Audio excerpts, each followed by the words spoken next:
सामान्य अध्ययन के सफ़र जीएस जर्नी में बहुत बहुत स्वागत है आप सभी का। आपके बीच हम उपस्थित हैं डेली टॉप 10 के साथ। डेली टॉप 10 करेंट अफेयर्स की खास श्रृंखला है जिसमें हम 10 ज्वलंत 10 महत्वपूर्ण प्रश्नों के साथ आपके बीच होते हैं। और आज जिन 10 सवालों के साथ हम आपके बीच में हैं उनमें से पहला सवाल आपके लिए स्क्रीन पर है। अभी हाल ही में INSLN डाइवेक्स 2026 यह एक सैन्य अभ्यास था, युद्धाभ्यास कह सकते हैं। भारत किस देश के साथ सम्मिलित हुआ इसमें, या यूँ कहें कि INSLN डाइवेक्स 2026 का आयोजन भारत और किस देश के साथ हुआ है। विकल्प आपके लिए है जापान, श्रीलंका, ओमान और बांग्लादेश। सही आंसर है श्रीलंका। आप अगर इस पर गौर करेंगे INSLN तो IN ही है इंडिया, IN इंडिया और SLN श्रीलंका। ध्यान में रखना है कि यह युद्धाभ्यास है नेवी के बीच में, दोनों देश के नेवी के बीच में यह अभ्यास आयोजित किया गया है। और अप्रैल महीने की ही 21 से 27 तारीख को इसका आयोजन किया गया। ध्यान में रखना है कि अभी जो INSLN 2026 डाइवेक्स का आयोजन हुआ है यह इस श्रृंखला का चौथा संस्करण था। दोनों देशों के बीच यह चौथा अवसर था जब दोनों देश की नेवी सेना ने इसमें हिस्सा लिया। और इस वर्ष का अगर आपसे पूछा जाए कि इस वर्ष इसका आयोजन कहाँ हुआ तो कोलंबो में हुआ है, श्रीलंका के कोलंबो में हुआ है। सवाल दूसरा आज का है, आपके लिए स्क्रीन पर है। रघु राय जिनका हाल ही में निधन हो गया है, अप्रैल महीने की 26 तारीख को निधन हुआ। आपको बताना है कि उनका संबंध निम्न में से किससे था, अर्थात वे निम्न में क्या थे। प्रसिद्ध चिकित्सक, प्रसिद्ध खिलाड़ी, प्रसिद्ध राजनीतिज्ञ, प्रसिद्ध फोटोग्राफर। रघु राय एक बहुत प्रसिद्ध अपने ज़माने के फोटोग्राफर थे जिनका निधन 26 अप्रैल 2026 को हो गया है। ध्यान में रखना है रघु राय पद्मश्री सम्मान से सम्मानित हैं और पद्मश्री सम्मान इनको 1972 ईस्वी में प्रदान किया गया था। आज के लिए तीसरा सवाल, ब्रिक्स सदस्यों के डिप्टी विदेश मंत्रियों और विशेष दूतों की बैठक अभी हाल में कहाँ हुई जो बिना किसी संयुक्त बयान के ही समाप्त हो गया। यानी 2026 में ब्रिक्स देशों के डिप्टी विदेश मंत्री और उसके विशेष दूतों की बैठक का आयोजन किया गया अप्रैल महीने में। आपको बताना है वह कहाँ आयोजित किया गया जो बगैर किसी संयुक्त बयान के समाप्त हो गया। यहाँ ध्यान देने योग्य बात है कि जब ऐसे बैठक का आयोजन होता है तो आयोजन के समापन के बाद एक संयुक्त बयान जारी किया जाता है, लेकिन इस बार ऐसा नहीं हो पाया।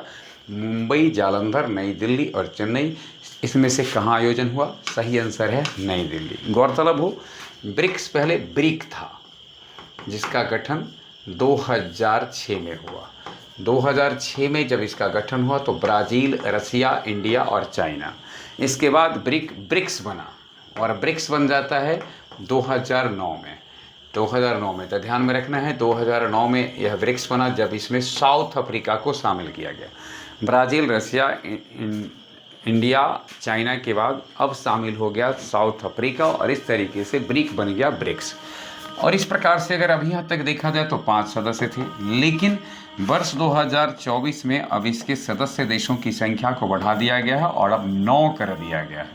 अब इसमें जो नए सदस्य आए उसमें आया मिस्र, ईरान और उसके बाद इथियोपिया और तुर्की। तो इस प्रकार से इस समय अभी जो संपन्न हुआ, तुर्की नहीं, UAE।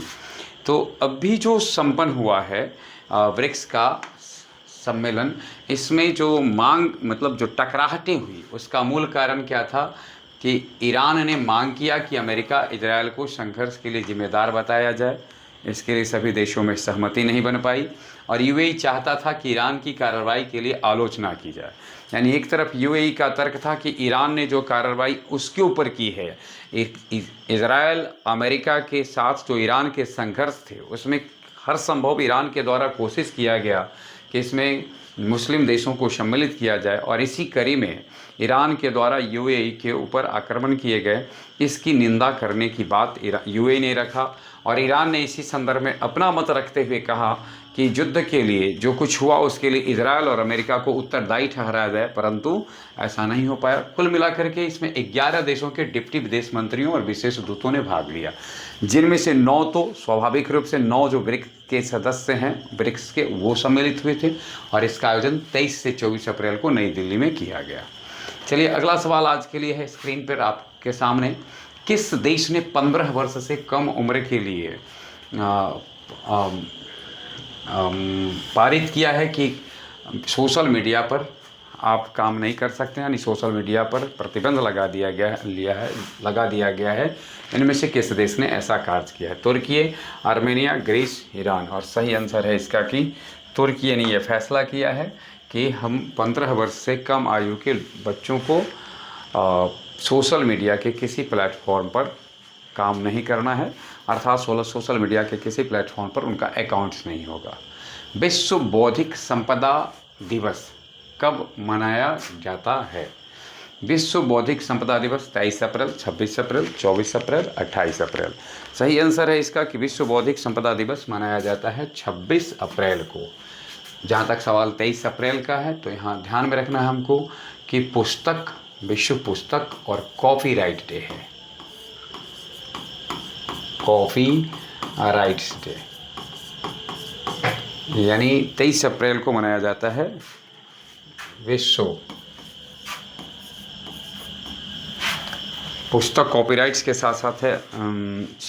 अगला है हमारा, जहाँ तक 24 अप्रैल को जानते ही होंगे, राष्ट्रीय पंचायत दिवस है। राष्ट्रीय पंचायत दिवस जो 24 अप्रैल का है, जैसा कि हम जानते होंगे 73वां संविधान संशोधन 1992, 73वां संविधान संशोधन अधिनियम 1992 को पूरा देश में लागू किया गया। अधिनियम 1992 इसको लागू किया गया था, ध्यान में रखना है 1993-92, इसमें ये 24 अप्रैल 1993 को पूरे देश में लागू कर दिया गया था। तो 1993 में यह लागू हुआ और उसके कारण ही इसको 24 अप्रैल को मनाया जाता है राष्ट्रीय पंचायत दिवस। ध्यान में रखना है विश्व बौद्धिक संपदा दिवस का सही आंसर है 26 अप्रैल। वहीं जहाँ तक सवाल है 28 अप्रैल का, तो 28 अप्रैल को विश्व कार्यस्थल और स्वास्थ्य दिवस मनाया जाता है। विश्व कार्यस्थल सुरक्षा दिवस, विश्व कार्यस्थल सुरक्षा और स्वास्थ्य दिवस, व स्वास्थ्य दिवस।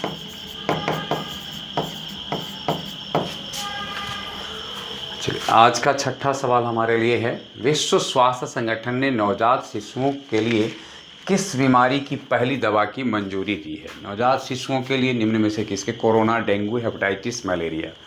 नवजात शिशुओं के लिए जिस दवा की अभी हाल ही में मंजूरी दी गई है वो है मलेरिया।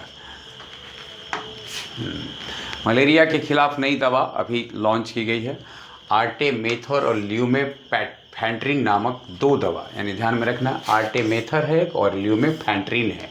ये दोनों दवाओं का एक नया कंपोजिशन मलेरिया की पहली दवा है। यह दवाई 5 किलोग्राम से कम वजन वाले शिशुओं के लिए सुरक्षित है।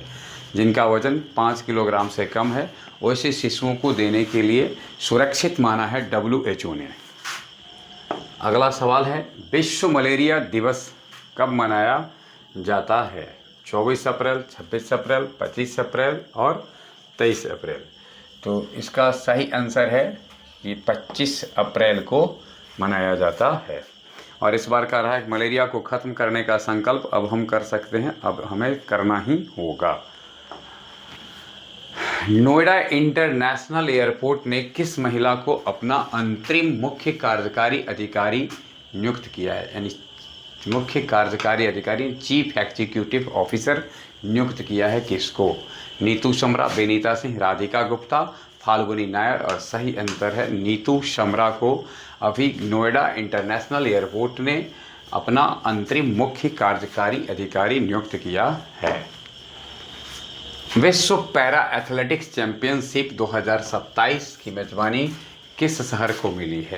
निम्न में से विश्व पैरा एथलेटिक्स चैंपियनशिप 2027 की मेजबानी किस शहर को मिली है? नई दिल्ली, ताशकंद, पेरिस, दुबई। और सही आंसर है इसका ताशकंद को मिला है, इसकी मेजबानी मिली है। ध्यान में रखना है ताशकंद उज्बेकिस्तान की राजधानी है। 1991 तक यह सोवियत रूस का ध्यान यूएसएसआर का हिस्सा था। USSR United state of Soviet Republic, जिसका विभाजन 1991 में हुआ। तब उज्बेकिस्तान उससे अलग हो गया और उज्बेकिस्तान की राजधानी ताशकंद है। ताशकंद से भारत का रिश्ता इससे भी है, इस कारण से भी थोड़ा ज़्यादा गहरा है क्योंकि यहीं भारत के दूसरे प्रधानमंत्री लाल बहादुर शास्त्री का निधन हुआ था। ध्यान में रखना है 1965 के युद्ध के बाद जब 1966 में भारत और पाकिस्तान के बीच समझौता हो रहा था तो अयूब खान से मुलाकात करने तत्कालीन प्रधानमंत्री लाल बहादुर शास्त्री वहां गए थे, जहां 10 जनवरी 1966 ईस्वी को उनका निधन हो गया था। और इनके निधन को लेकर के रहस्य अभी तक बना हुआ है। और आपने एक मूवी भी देखी होगी ताशकंद फाइल, तो वो ताशकंद फाइल वही उसी घटना पर आधारित है। तो ताशकंद में समझौता हुआ उसी के ऊपर आधारित है। विश्व पैरा एथलेटिक्स चैंपियनशिप 2027 का आयोजन जून 2027 में होना है। यह पहली बार होगा किसी सेंट्रल एशियन कंट्री को यह मेज़बानी मिल रही है। पहली बार होगा जब सेंट्रल एशियन कंट्री को इसकी मेज़बानी मिल रही है। एआई स्मार्ट शहरों की योजना के लिए भारत ने किस देश के साथ डेटा समझौता किया? जापान, रूस, ब्राज़ील, इटली। और सही आंसर है इसका जापान। जापान के साथ एआई स्मार्ट का किया गया है। यह समझौता बेंगलुरु में आयोजित हुआ जबकि मुख्य संवाद मुंबई में शुरू हुआ। इसका उद्देश्य निर्माण और बुनियादी ढांचे से जुड़े विशाल डेटा का उपयोग आर्टिफिशियल इंटेलिजेंस के लिए स्मार्ट शहरी को विकास करना है। ये थे हमारे 10 सवाल जिनके साथ हम आपके बीच में उपस्थित हुए। बने रहे हमारे साथ। आज भर के लिए बस इतना ही। धन्यवाद।